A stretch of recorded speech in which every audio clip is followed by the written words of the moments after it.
Alors, un teen movie ou un bon space survival? On en parle après le générique. Soit on meurt en héros, soit on vit assez longtemps pour se voir endosser la peau du méchant. Pour ce genre de choses, il existe des hommes comme moi. Il t'arrive de saigner.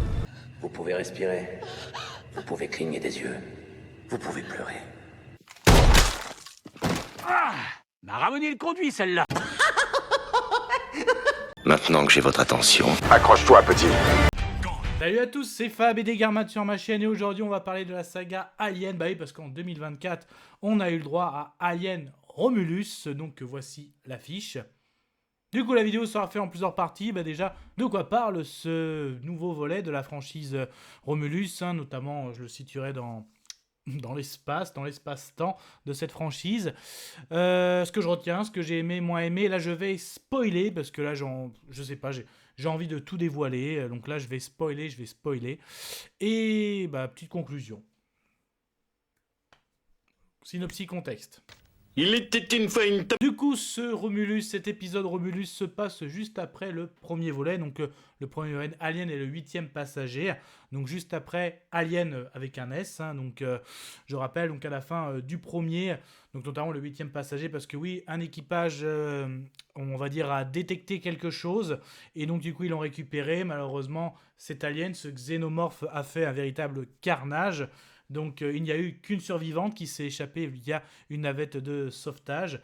Et en gros, après, il y a eu le deuxième volet. Et là, justement, ça se passe après cet événement. Donc, c'est d'autres personnages qui n'ont rien à voir. Donc, tous nos petits personnages, en gros, travaillent minier, oui, travaillent à la mine. Donc, en gros, ils en ont un peu marre et ils veulent oui, vivre ailleurs, j'ai envie de dire, trouver une nouvelle vie ailleurs. Et il y a une station, la station notamment Romulus, qui, on va dire, qui est abandonnée et potentiellement il y aurait du matériel pour effectuer un voyage, parce que pour faire un long voyage, et oui, il faut rentrer dans, vous savez, les tuyaux, je vais pas dire les cercueils, mais voilà, dans ce système cryo. Et du coup, bah, là, dans cette station Romulus, il y a potentiellement du système pour justement de refroidissement, en tout cas des caissons potentiels pour pouvoir faire ce voyage. Voilà. Donc du coup, ils se font une petite bande de jeunes, ouais, en gros, une petite vingtaine d'années, se font cette petite expédition pour aller justement à Romulus pour récupérer ce matériel. Mais malheureusement, il n'y a pas que ce type de matériel dans ces stations, sans trop en dévoiler. Et ils vont devoir survivre face à cette menace que je peux mettre avec un S. Qu'est-ce que j'en retiens, qu'est-ce que j'ai aimé, qu'est-ce que j'ai moins aimé avec du spoiler. Avant qu'on commence, quelqu'un veut peut-être sortir?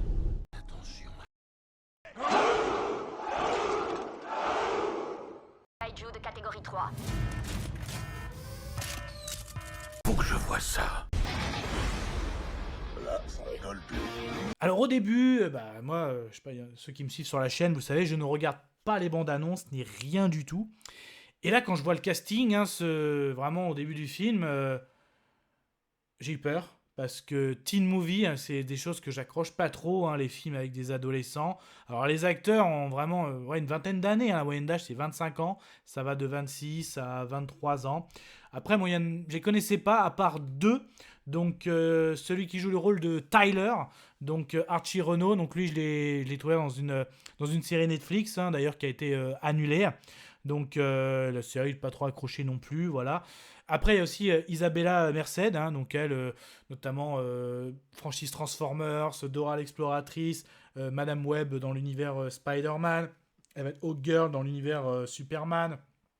Donc on va dire en termes de pop culture, c'est une phase montante et je trouve qu'elle joue bien. Donc, mais les autres, celles qui jouent celles qui jouent le robot Andy, je connaissais pas du tout. Björn non plus.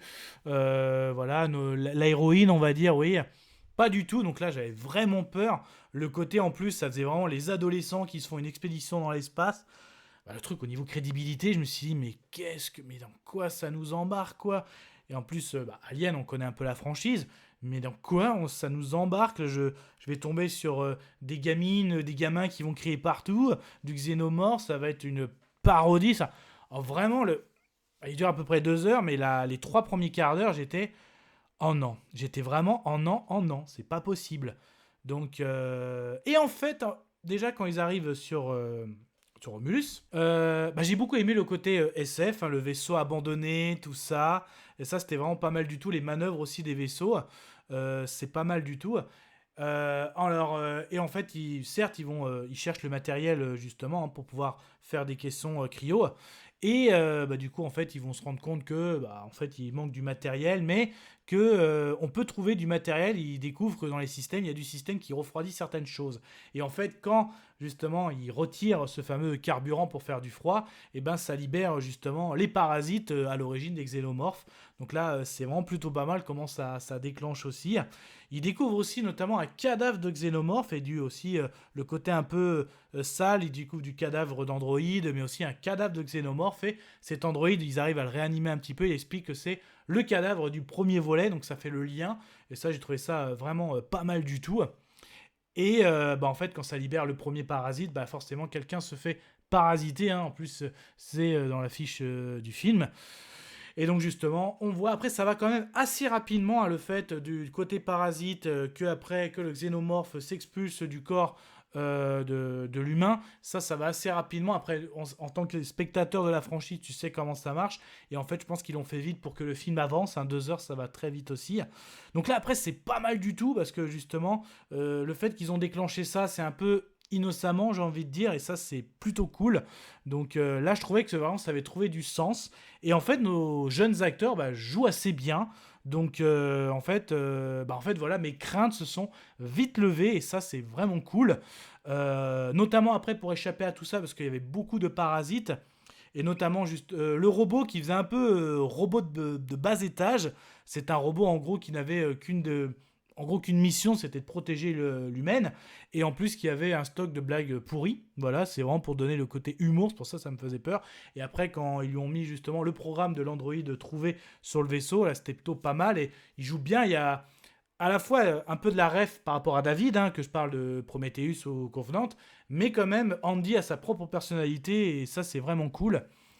Et justement, à un moment, ils doivent traverser une salle remplie de parasites, et il explique bien que le parasite, en gros, n'a pas d'œil, n'a pas d'oreille, et il détecte la chaleur des corps humains, ou le stress, ou la sueur, les crises d'angoisse. Et donc, il faut monter la température, et là, il y a vraiment la tension. Quand c'est à 37, 37,5, là, ils doivent traverser, et là, c'est vraiment pas mal du tout. La naissance aussi du xénomorphe. Donc là, c'est vraiment bien aussi. C'est magnifique, très belle espèce de xénomorphe. Il n'y a rien à dire. En plus, il poursuit une personne, voilà, qui attend un enfant. Donc là, vraiment, on a vraiment aussi le xénomorphe prédateur, hein, qui à un moment se met à la fois en visuel, pour que justement, quand on voit quelqu'un qui est emprisonné dans une pièce avec un xénomorphe, là en fait qu'ils sont à la vitre, et là c'est Andy qui dit non, il attend qu'une chose, le xénomorphe, c'est vous ouvrez la porte qui est blindée pour le xénomorphe va arriver, et lui ce qu'il veut c'est des proies, oui, parce que il est en train de faire un nid. Le nid est vraiment pas mal aussi, donc là c'est pas mal aussi, et plus ça évolue, plus on en apprend, c'est cool. Notamment ils vont acquérir des armes. Alors les scènes avec les armes sont plutôt cool, les armes sont vraiment pas mal du tout. On apprend aussi que justement il y avait des expériences qui avaient été faites, on avait réussi à extraire, parce que dans les films précédents, le xénomorphe est vraiment un être exceptionnel, hein, au niveau résistance, défense immunitaire, tout ça, c'est vraiment the créature au niveau de l'espace, au niveau des maladies, parce qu'on apprend que l'être humain, voilà, c'est compliqué pour lui, donc voilà, ça continue par rapport aux évolutions, donc ça, c'est cool aussi. Notamment que quelque chose a été créé par rapport à du xénomorphe, d'extraction de xénomorphe, ça a été testé sur un rongeur, on voyait que même l'ADN se réécrivait, donc là-dessus ils ont réussi à récupérer ça, ils récupèrent ça justement, donc ça pas mal du tout. La scène justement, ils expliquent, attention, si tu tires sur des xénomorphes, comme on a vu dans le deuxième volet, non plutôt dans le troisième volet, l'acide va créer des brèches, et c'est critique pour le vaisseau, parce que le vaisseau, je rappelle, est en perdition, et il n'y a que quelques minutes, hein, au début c'est quelques heures, puis ça va très vite, quelques minutes, pour qu'il touche un peu comme les anneaux d'une planète, et en touchant ça, ça va complètement se détruire. Donc là, il y a du sens aussi à un moment de la tension, on ne peut pas rester éternellement dans ce vaisseau, il y a des êtres, les parasites, du xénomorphe, et oui, il y a même plusieurs xénomorphes, hein, on va apprendre tout au long, et c'est cool. Et donc en fait, ils apprennent notamment qu'en faisant de l'apesanteur, et là, en tirant, même s'il y a des balles qui projettent de l'acide reste en apesanteur, et là c'est plutôt cool quand ils essayent d'esquiver. Donc là, même il y a une bonne scène avec l'ascenseur, et ça c'est vraiment plutôt cool. notamment avec les scènes de gunfight sont vraiment très très bien. Et là justement, la personne qui était enceinte, qui était gravement blessée avec le xénomorphe, s'injecte en gros le produit pour que ça se régénère. Et en fait, on a la création d'un nouvel alien, mi-homme, mi-xénomorphe. Et là, c'est plutôt cool. Hein. Donc, en plus, en fait, entre les scènes avec les... Je trouve que ce que je retiens, la scène où traverser la pièce avec les parasites, notamment avec une scène à 37 degrés, voilà, avec le montée de stress, la scène avec les xénomorphes, que ce soit pour s'échapper, ni le gunfight en apesanteur, super cool. Le final avec un nouvel alien, hein, mi-xénomorphe, mi-humain. Donc c'est vraiment, pour moi, oui, un super Survivor, un Space Survivor. Donc j'ai vraiment très apprécié ce volet Alien.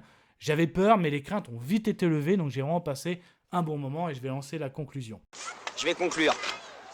Conclusion de Alien Romulus. Donc du coup, oui, je suis satisfait. Cet épisode se passe bien entre le premier et le deuxième volet de la franchise Alien. Oui, certes, les adolescents, ça peut faire peur, mais franchement, ils jouent bien. Le scénario est cohérent. Des bonnes montées de pression, des bonnes scènes. Hein, comment survivre face aux parasites, aux xénomorphes, des scènes de gunfight, des scènes d'apesanteur, du SF, de l'horrifique. Tout y est, franchement, il a bien été construit. C'est très sympa. Donc, c'est une bonne surprise pour moi. Donc, je vais donner mon avis sonore. Et pour moi... Je suis content, je vomis. Et là, voilà. je suis Mais ça, ce n'était que hyper mon content. avis. Faites votre propre avis. À vous de juger. Et puis n'hésitez pas à vous promener sur la chaîne. Donc, si ça vous plaît ce type de vidéo, donc avis, hein, que ce soit des films, des séries, que ce soit du live action ou de l'animation, donc n'hésitez pas à vous abonner, ça ferait plaisir. Pour s'abonner, vous cliquez sur le petit bouton abonner, c'est gratuit, ne vous inquiétez pas, mais grâce à l'abonnement et vous activez les cloches, vous pourrez recevoir des notifications quand il y aura des nouvelles vidéos sur les séries, les films à venir. En tout cas, prenez soin de vous, que ce soit devant la belle toile de cinéma, les plateformes de streaming, tout type d'écran, DVD, Blu-ray, et notamment sur la franchise Alien, lequel est votre préféré ou celui que vous détestez. On peut en parler dans les commentaires. Kenavo. Je vous souhaite une agréable soirée. Désolé pour le bordel. Au revoir.